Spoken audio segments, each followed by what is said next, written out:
Penyembelian itu harus pakai bismillah.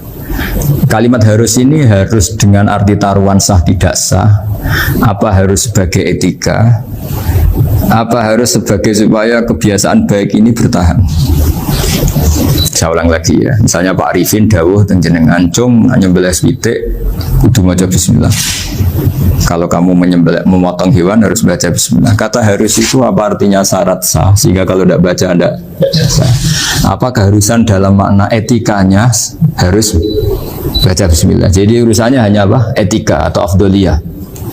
Atau kita tidak ingin kultur baca bismillah itu hilang, sehingga barang tidak wajib pun kita wajibkan supaya kultur baca bismillah itu tidak hilang. Nah, Imam Syafi'i itu milih yang tidak wajib, itu hanya urusan etika. Sehingga zabihatul muslim meskipun nggak baca bismillah, baik secara sengaja maupun lupa tetap halal ya, tetap sah, tetap halal. Tapi beberapa ulama mengatakan baca bismillah itu wajib dan menjadi syarat sah. Ya kira-kira karena pamit tadi, yang beri nyawa itu Allah, kok apa yang menghilangkan nggak pamit, sudah menghilangkan nyawanya ayam dimakan lagi. Wah itu selingkuhannya kan masih marah itu. Selingkuhannya, pacarnya, anaknya, cucunya itu kan marah itu. Tapi kalau pamit yang punya kan coba kalau ayam cantik yang pas kamu sembelih itu lanangannya akan mangkel itu. Kalau kebetulan sudah tua kan karep-karepmu kan gitu. Jadi apa? Itu yang tahu Sarah. Saya ulang lagi, yang tahu Sarah, karena ini sudah jelimet. Sudah jeli, sehingga nggak ada kitab matan yang induk kecuali disarai. Dulu ada kitab namanya Takrib, karangannya Abi Suja, terus disarai kecil sekali oleh Fathul Qorib ya, oleh Ibnul Qasim Al-Huzi itu. Terus disarai lagi oleh Bajuri. Jadinya Bajuri itu sudah sarhun ala sarhin warifin, sudah sarhun ala sarhin, bukan sarhun ala matnin tapi sarhun ala sarhin. Nah, kenapa? Memang kita butuh itu. Saya ulang lagi, kita butuh itu. Nah, kenapa butuh? Ya karena mau tidak mau. Saya ulang lagi, mau tidak mau. Karena matan itu seperti itu. Misalnya matan cerita yang dikatakan menyembelih itu apa? Ya nyembelih itu ya nyembelih itu memotong hewan. Terus motongnya dari mana? Kalau kamu motong hewan dari mana coba? Dari belakang atau dari depan? Dari mana? Depan misalnya. Pertanyaannya, ketika dari depan itu paling penting terpotong al-khulqum wal mari misalnya. Yang satu majrur to'am, yang satu majrur ruh, gitu, majrur nafas. Tapi andekan dari belakang gimana? Tapi tetap terpotong. Mulai ribet kan? Kalau kubu sebelah kan enak, pokoknya nggak sunnah Rasul seperti itu, nggak mau debat. Tapi kita tidak, cara berpikir tidak gitu. Ini kan status hukumnya halal apa haram ketika ada orang motong hewan dari belakang. Nah, terus kita berdebat kan, mesti berdebat itu mau dibilang haram, nyatanya memenuhi syarat apa tadi pemotongan, hukumnya kena, marinya kena. Mau dibilang halal, jangan-jangan pitiknya sudah pingsan, sudah mati karena dogrok-dogrok dari belakang. Nah, itu terus ulama debat, kan mungkin juga, ya kan? Pitiknya sudah setengah kena corona, pingsan terus, ya kan? Sudah pingsan terus digorok. Nah seperti ini mau tidak mau kita harus detail. Detail artinya yang dikatakan menyembelih itu apa? Ya nanti tak bacakan tabir di Bajuriyah sekaligus ijazah untuk jenengan semua. Saya tadi alhamdulillah ketemu Pak Arifin lama, ngendikan panjang lebar tentang pentingnya ilmu. Yang dikatakan menyembelih adalah mematikan hewan yang hidup dengan kaifiyah syariah. Seorang lagi, mematikan hewan yang hidup dengan kaifiyah syariah. Nah kalimat hidup ini mulai masalah. Hidup yang apa? Misalnya ada hewan, saya sering kalau ngaji cerita, ada ayam jago ketandang mobil, ketabrak mobil, kejet-kejet, enggak kamu sembelih pun 1 menit lagi pasti meninggal. Ini kan hanya koordinasi prosedur saja. Karena prosedur ayam mati harus kejet-kejet, enggak boleh enggak langsung peletes mati, enggak boleh. Nah pertanyaannya, ketika kejet-kejet ini kamu sembelih, itu halal apa enggak? Wong enggak, andikan enggak disembelih juga sudah mati. Artinya enggak penyembelihan ini kan enggak memberi kontribusi pematian tapi enggak ngefek. Makanya terus ada perdebatan, ada hayatun mustaqirrah, ada hayatun ittirariyah, ada harokatu masbuh. Itu kalau nggak sarah nggak bisa. Lalu pertanyaan nakalnya begini, saya itu betul pernah ngalamin itu. Wayam jago itu kan mahal, apalagi kalau Bangkok kan. Saya pas jalan-jalan sama anak saya, sama jalan-jalan mau ke pasar itu di pertolongan dua rumah. Kusik halal tuh orang, kadang tanya orang awam, halal kata saya. Padahal andai kan tidak disembelih ya pasti mati. Suatu saat ada yang mengkonfirmasi lagi. Saya bilang kalau kiai ya tidak pantas makan ayam gitu, tapi kalau kamu tidak kiai ya pantas saja. Daripada rata halal lo gerbeng eman kan ribet. Nah sebetulnya itu dalam mazhab Syafi'i itu tidak halal karena dia sudah tidak punya hayatun mustaqirrah. Karena tadi setengah menit lagi atau 1 menit lagi pasti mati. Kan dia belum mati karena koordinasi Israel saja tetap yang ngambil itu. Tetap kan nggak segampang itu kan, tetap prosedur apa? Jalankan SOP. SOP-nya harus ada. Nggak boleh mati selonang-selonang itu nggak boleh. Tetap ada SOP kata Warifun ada SOP. Dia kalau sama saya bisa guyon kalau. Nah, tapi misalnya nanti pertanyaan, tapi dalam mazhab Maliki itu diabaikan, hayat mustaqirrah, hayat ittirariyah, hayat itu diabaikan. Cara berpikir Imam Malik lebih matematis. Kalau nggak disembelih itu matinya berapa menit? 1 menit lagi. Gara-gara disembelih dia mati sekarang. Berarti eksekutornya ya peso itu. Ya berarti peso itu memenuhi kriteria mematikan sesuatu yang masih hidup, hewan yang hidup dengan cara syar'i. Jadi andai kan ada rapat malaikat, matinya karena apa? Karena peso apa karena kecelakaan? Karena peso. Ya kan? Karena kalau nggak tanpa peso nunggu 1 menit, gara-gara disembelih langsung jadi sekarang. Nah karena hukum halal ini yang menarik dan menguntungkan. Di bab ini orang jadi Malikiyah semua. Mana maksudnya ya? Jadi kita ini sebetulnya Syafi'i pecundang ya. Syafi'i partai politik. Jadi kalau sedang tidak menguntungkan ya kata siapa kita Syafi'i banget? Tidak juga itu. Ya, jadi karena tadi ya kalau pada level perdebatan ulama itu ada tadi ya ada seperti itu, ada hayatun mustaqirrah, ada hayatun ittirariyah, ada harokatul masbuh. Jadi tak baca ya supaya dapat barokahnya ulama ya. Jadi tak baca redaksinya ini di halaman, terus kitab ini saya tinggal sebagai amal saya, keluarga saya, sebagai penghormatan saya sama Habib Ali, Habib Qures, Habib Hussein semuanya, Pak Arifin dan Bismillahirrahmanirrahim. Wa'alam, ini halaman 562, ikutnya bab kitab ahkami syaiti wa dzabai. Ya, jadi nanti yang mungkin kalau beda halaman cari di babnya kalau beda halaman cari di babnya. Karena kadang beda halaman warifnya. Kalau cetakan sekarang enggak. Iya, kadang beda juz sekarang. Kayak Ikhya sekarang tuh sampai 6 juz.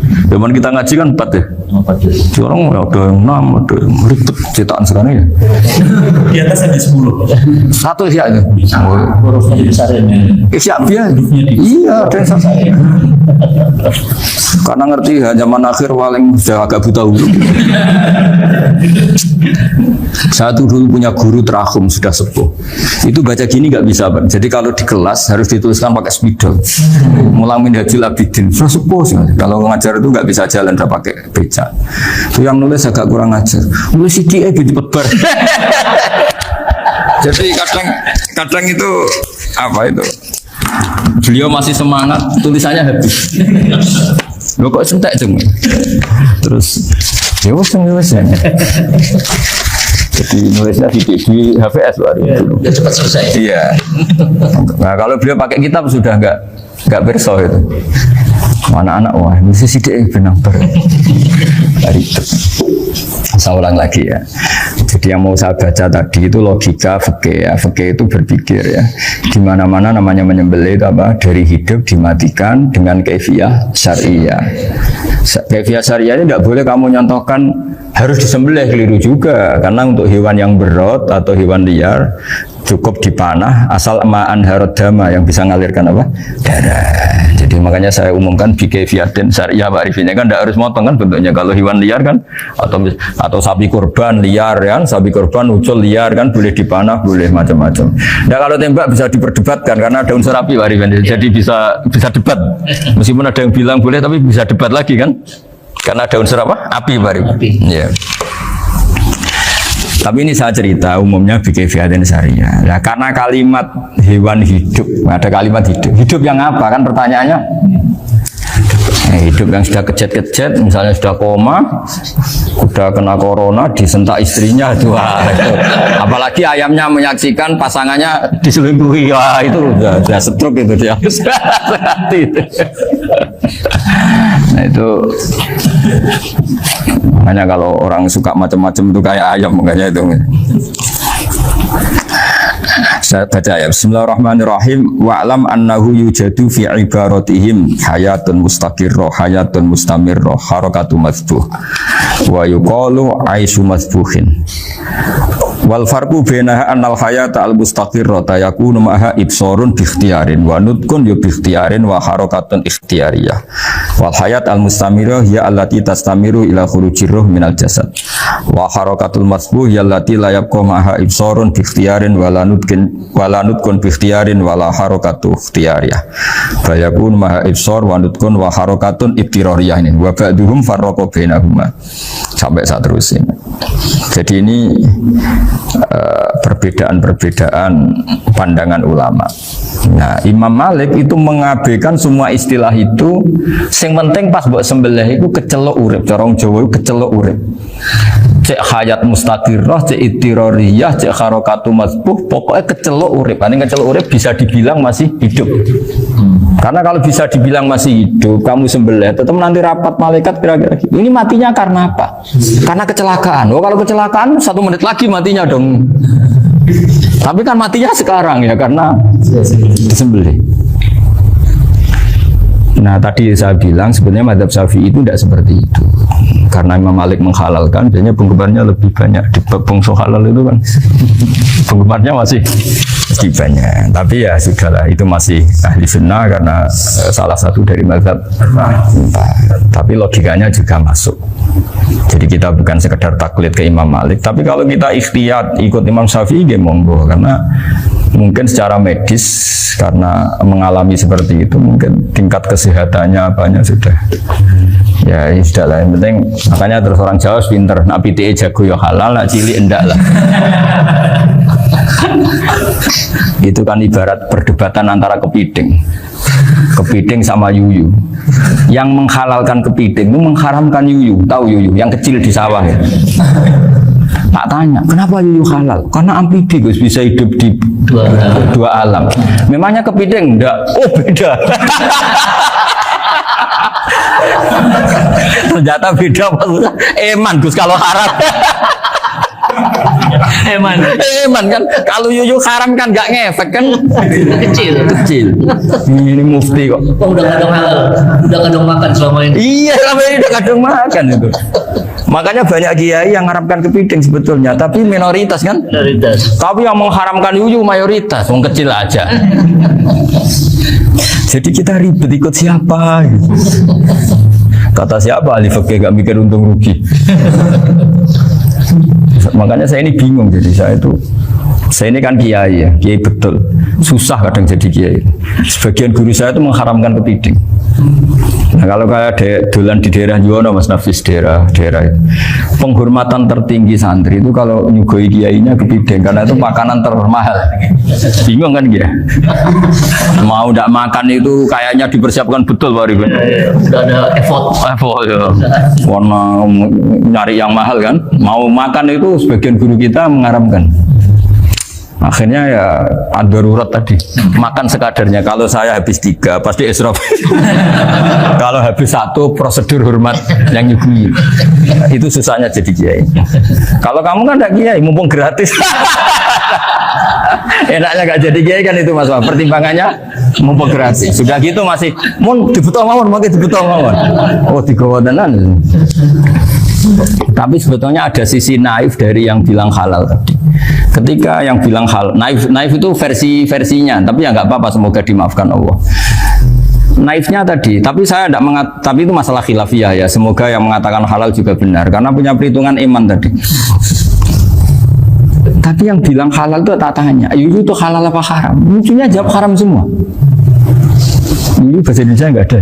Tidak tahu juga saya apa. Yang mana paham tapi yang kecil itu. Itu kalau diharamkan nggak ada yang protes ya? Nggak ada. Tapi kalau kepiting? Ini pakai model apa? Coba Pak Wafa. Kalau alasannya amfibi, yuyu sama kepiting sama enggak? Kalau alasannya amfibi, hidup di dua alam. Sama-sama. Kenapa kepiting jadi halal? Lebih bernilai. Ini juga mufti model baru. Mungkin umumnya menghalalkan. Iya makanya itu. Kan jadi kayak tadi ayam jago tadi orangnya tak tanya, andekan yang kecelakaan itu ayam kecil, kamu tanya saya enggak? Ya enggak, terus langsung tak buang. Karena langsung dibuang. Berhubung ayam besar, eman kan. Tapi nurani aja sebetulnya protes, nyembelih kleket. Kadang kalau apa kejat itu sudah tunggu SOP dari Pak.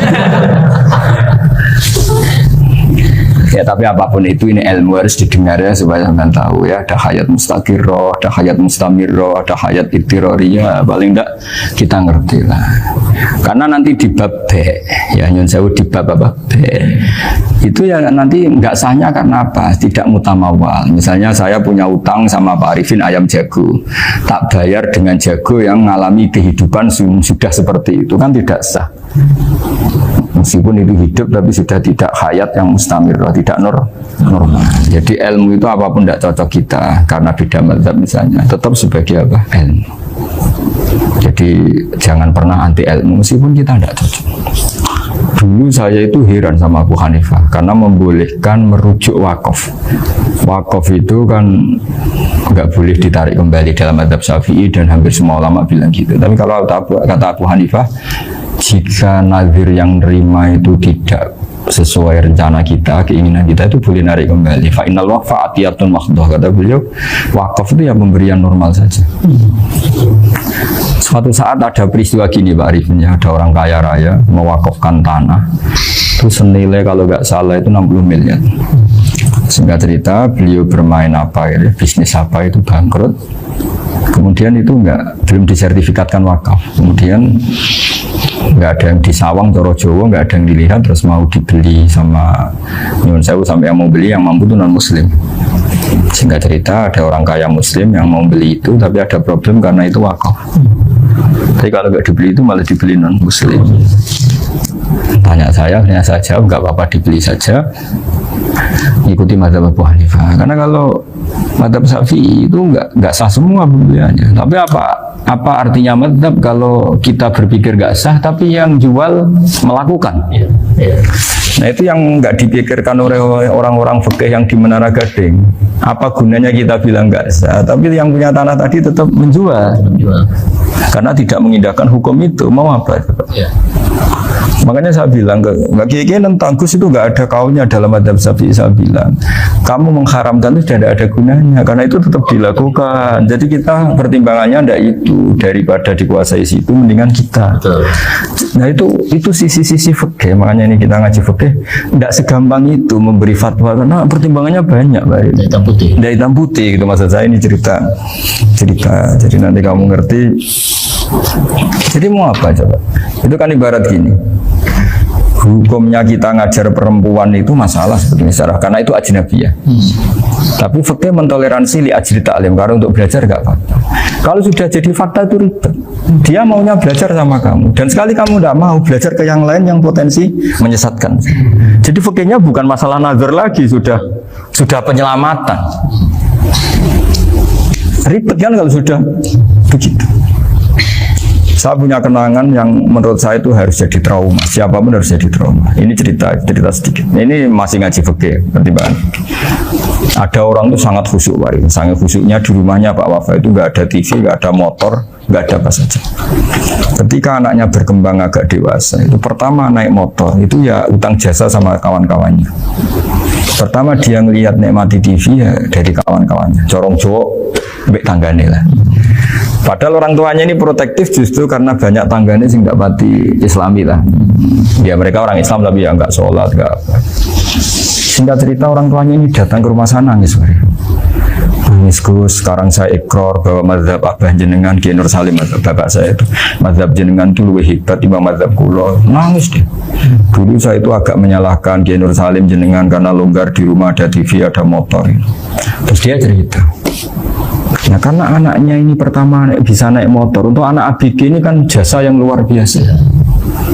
Karena dia butuh sekali bisa naik motor dipinjemin. Akhirnya walhasil anaknya ini yang saya merantau ke Jakarta kemana, akhirnya lam yusolli wa lam yasum. Padahal anaknya ya kiai kamu.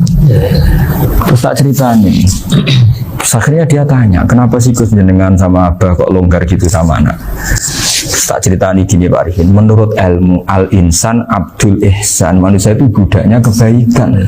Karena utang jasanya sama anak ini, ya dia akan anut anak ini.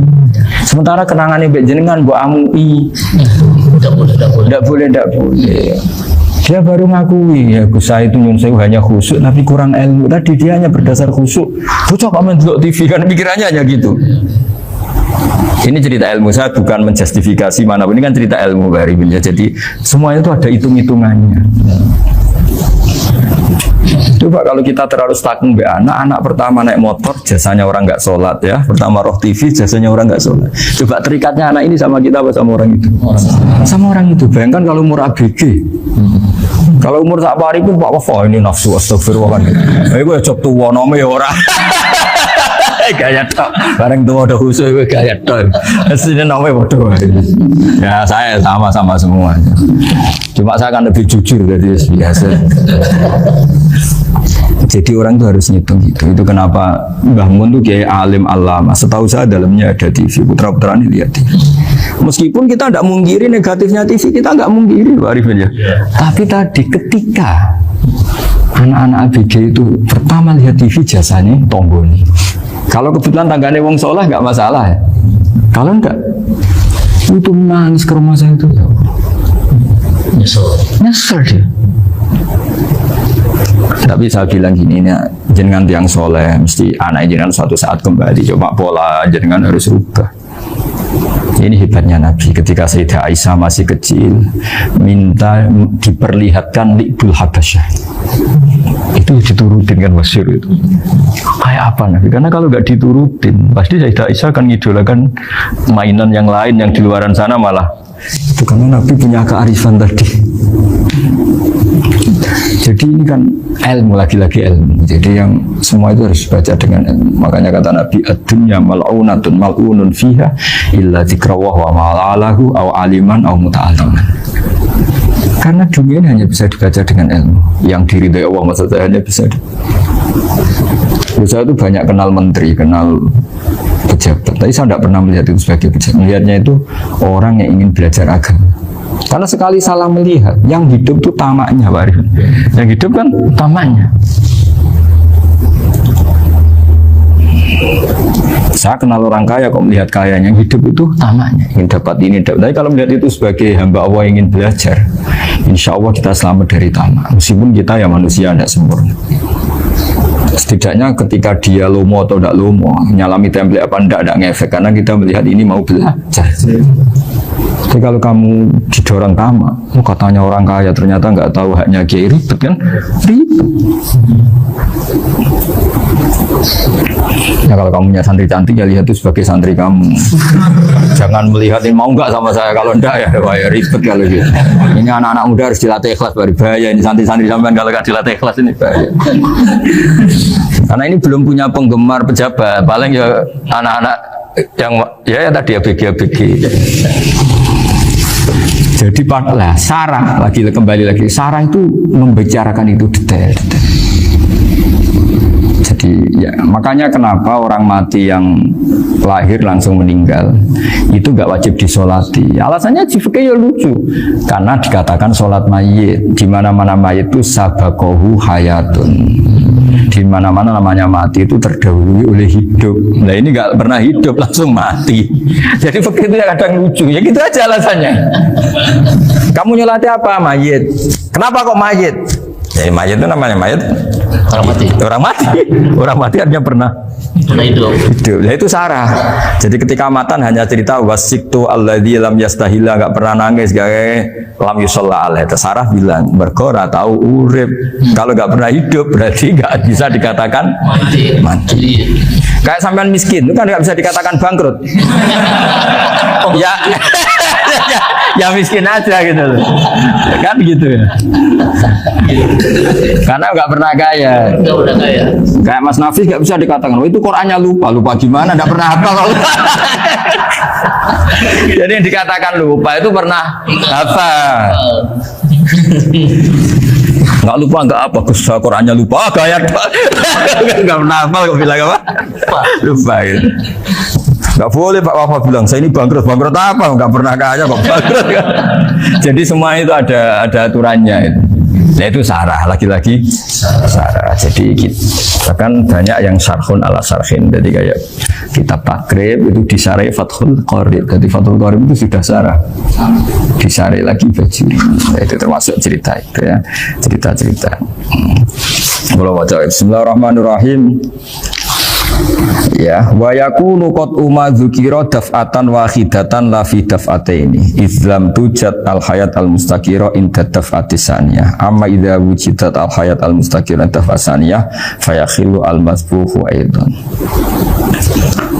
Fasartu wujudul hayat al mustaqira fi ibtida'il waqti akhir marrah wa makharu dzalika inda tulil fasli wa illa fala rafa'a sikina wa ada fawran aw alqaha liqaniyaka latan wa akhadha ghairaha fawran aw saqatat minhu wa akhadha ghairu halan aw qallaba wa qata'a biyama bagi hal al masbuh. Jadi ini masalah sarah. Sarah itu sudah detail. Misalnya gini, kamu motong ayam. Motong ayam harus sekaligus shred jadi. Jangan sampai nyuwun sewu 2 kali.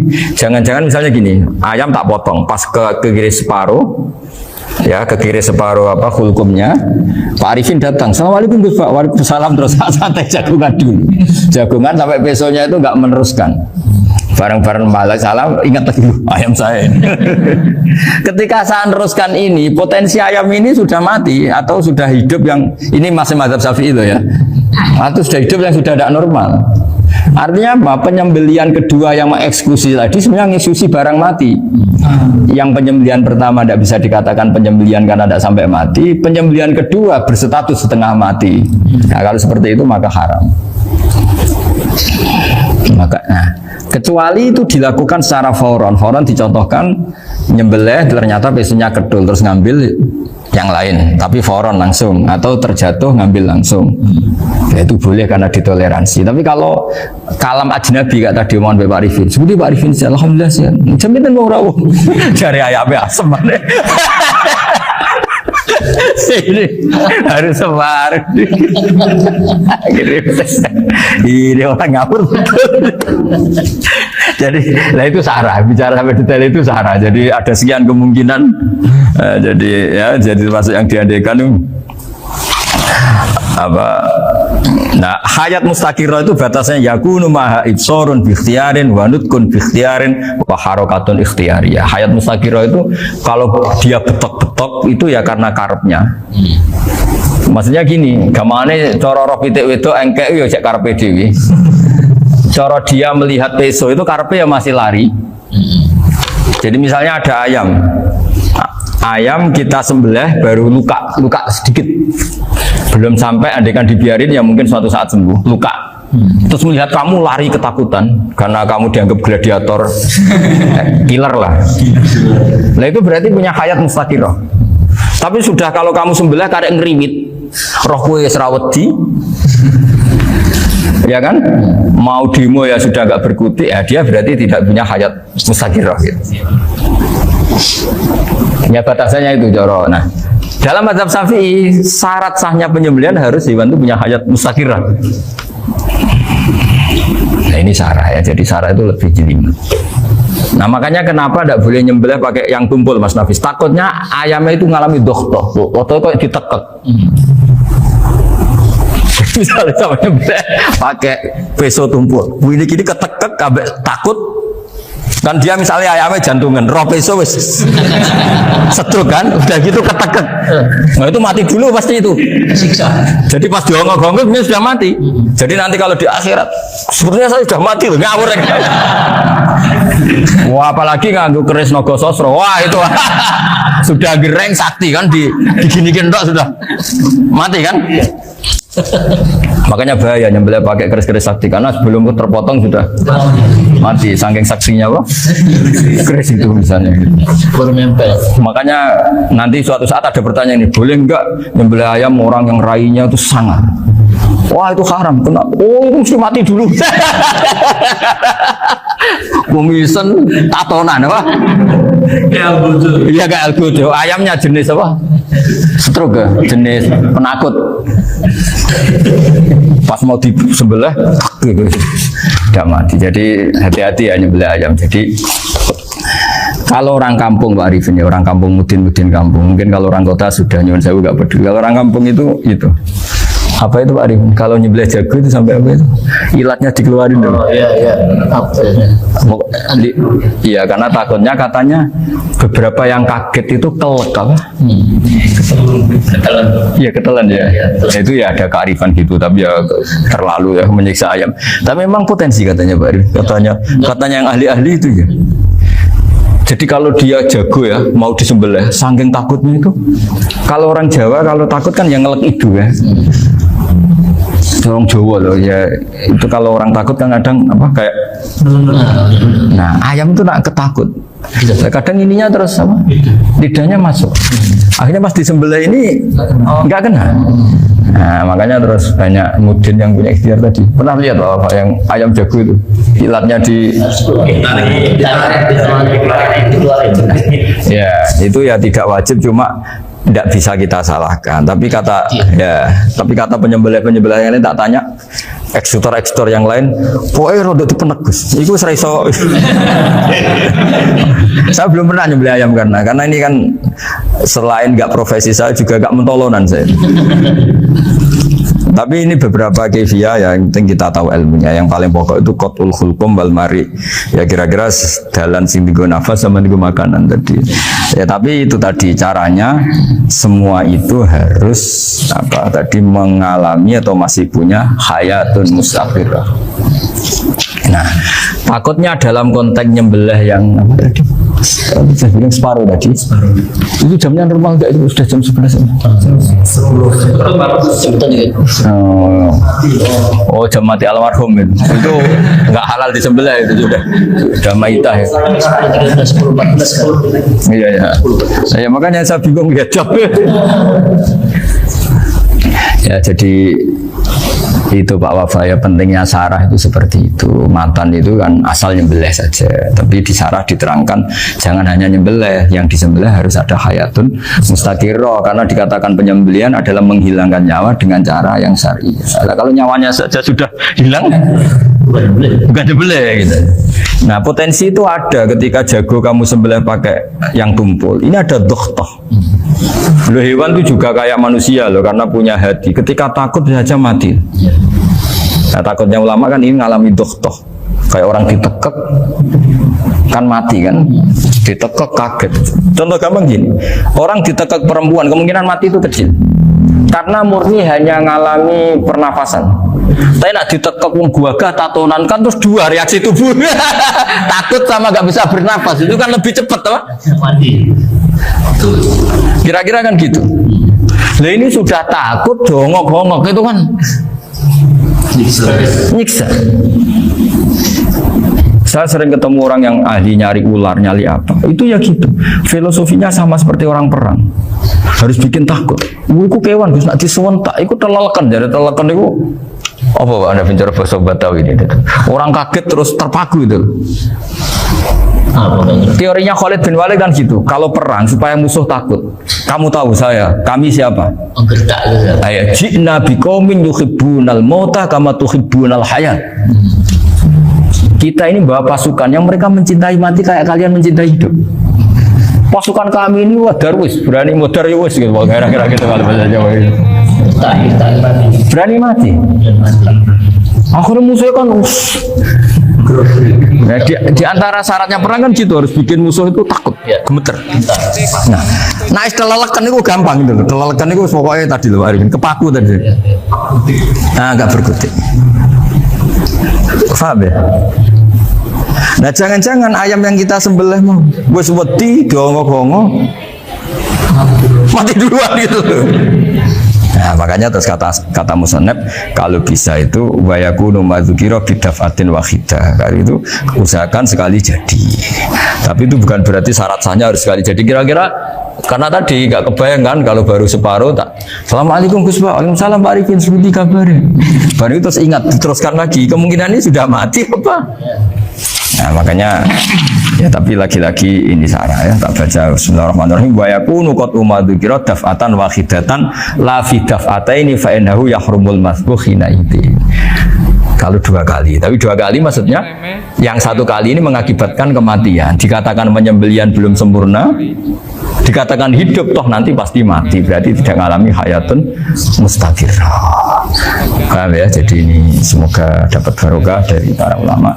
Jadi saya mohon nanti Pak Wafa, Pak Muntaha, teman-teman jangan hanya baca matan ya, pada level alim itu harus baca syarah karena matan itu nyun sewu tidak cukup untuk menjawab sekian kemungkinan. Nah, syarah itu sono fardul masalah. Ya Pak Arifin ya mengandikan masalah meskipun belum terjadi ya pengandaian. Jika nanti kalau terjadi kalau militer itu apa? A, B ya, alternatif gimana? Kalau strategi itu kan ada sekian A, B, C. Kalau A gagal, B sudah siap. Oh, militer. Jadi kalau masuk surga pintu 1 nggak bisa, itu kedua. Ini sembrono.